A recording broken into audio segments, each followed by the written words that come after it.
Hello viewers, আশা করি সবাই ভালো আছেন। আমিও ভালো আছি। আজ আমি ছোট্ট একটি ভিডিও নিয়ে আপনাদের সামনে চলে আসলাম।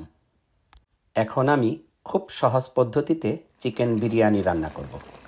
আমার বউ নীলিমা অনেক ভালো রান্না করে, তাই ভাবলাম ওর কাছ থেকে আমারও কিছু শেখা উচিত। চলুন এবার রান্না শুরু করি।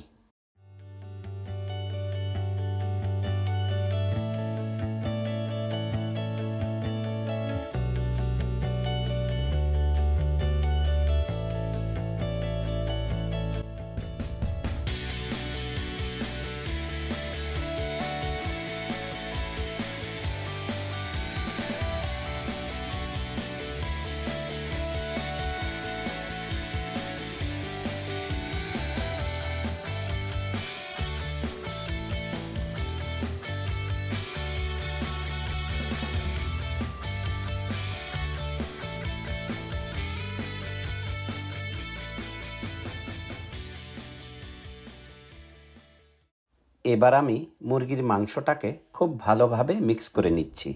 শুকনো মশলাগুলো হালকা একটু ফ্রাই প্যানে টেলে নিয়েছিলাম। এবার ব্লেন্ডারে দিয়ে গুঁড়ো করে নিব। বাস, খুব সহজেই তৈরি হয়ে যাবে মশলা।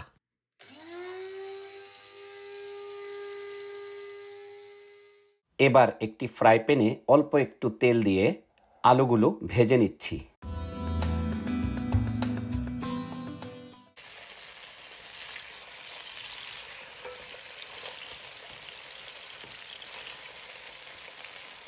এবার মেন পাত্রটি চুলায় দিয়ে পরিমাণ মতো তেলের মধ্যে কয়েক টুকরো দারুচিনি এবং তেজপাতা দিয়ে দিলাম।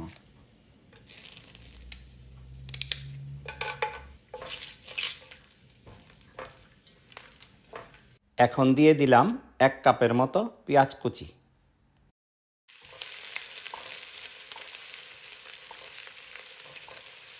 আবারও দিয়ে দিলাম 1.5 টেবিল চামচ আদা রসুন বাটা।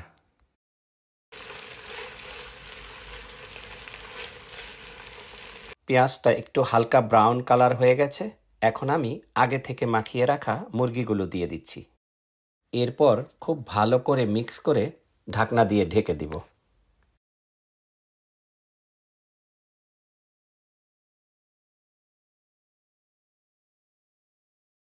আবার একটু দেখে নিচ্ছি যাতে নিচে লেগে না যায়, কারণ এখনো পর্যন্ত আমি পানি দেইনি। মুরগির মাংসটা হাফ কুক হয়ে গেছে। এখন আমি গুঁড়ো মশলাগুলো দিয়ে দিচ্ছি। এবার মশলা এবং মাংসটা খুব সাবধানে মিক্স করতে হবে যাতে মাংসটা ভেঙে না যায়। এবার একটি জগে পানি ফুটিয়ে পরিমাণ মতো দিয়ে দিলাম যাতে ঠিকভাবে মাংসটি সিদ্ধ হয়। এরপর একটু নাড়া দিয়ে ঢাকনা দিয়ে ঢেকে দিচ্ছি। কমপক্ষে 20 মিনিট রান্না করতে হবে, তবে এর মাঝে 2-1 বার আপনাকে চেক করতে হবে। খেয়াল রাখতে হবে পানি শুকিয়ে যেন নিচে লেগে না যায়।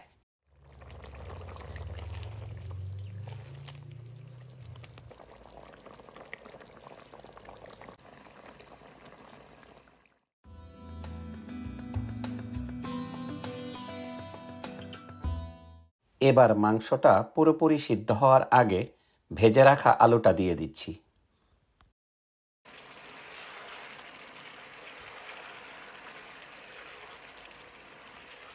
এখন আমরা 5-6 মিনিটের মতো রান্না করব, তবে অবশ্যই চুলার আগুন কমিয়ে দিব।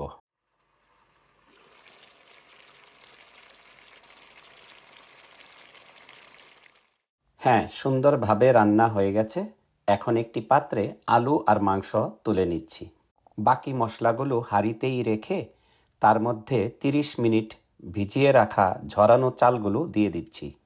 এখানে আমি 2.5 কাপ চিনি গুঁড়া চাল ব্যবহার করেছি। আমরা এখন চাল ওই মশলার মধ্যেই ভেজে নিচ্ছি। একটু ব্রাউন হলেই গরম ফোটানো পানি দিয়ে দিব।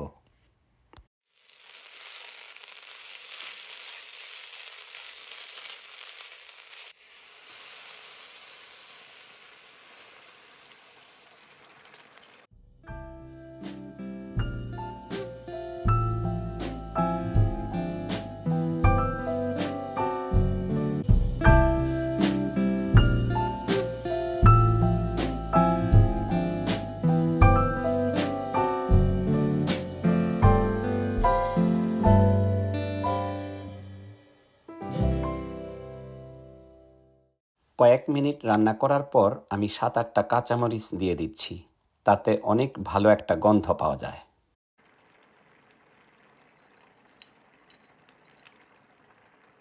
দুই থেকে 3 মিনিট রান্না করার পর আগে থেকে তুলে রাখা মাংস এবং আলু দিয়ে দিচ্ছি। এখন দিয়ে দিচ্ছি পেঁয়াজের বেরেস্তা। এবার দিয়ে দিলাম 1 চামচ ঘি। তারপর খুব সাবধানে নাড়া দিয়ে মিশিয়ে নিতে হবে, যাতে আলু এবং মাংস ভেঙে না যায়। এখন আমরা বিরিয়ানির উপরের অংশটা সমান করে ঢাকনা দিয়ে 15 মিনিট দমে রেখে দেব।